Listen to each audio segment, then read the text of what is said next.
నమస్కారం. గౌడ ముద్దుబిడ్డ రాయలసీమ జిల్లాలో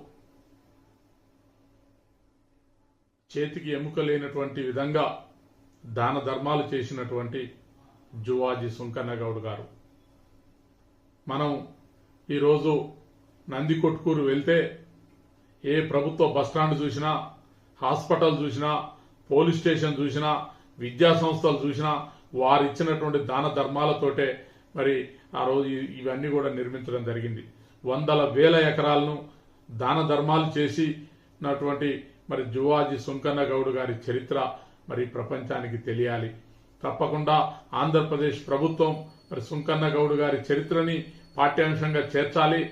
మరి నందికొట్కూరును జిల్లాగా దానికి ఆ జిల్లాకు ఆయన పేరును కూడా పెట్టాలని కూడా డిమాండ్ చేస్తున్నాం. తప్పకుండా ప్రభుత్వం ఆ మహనీయునికి తగిన నివాళి అందించాలని చెప్పి విజ్ఞప్తి చేస్తున్నాం.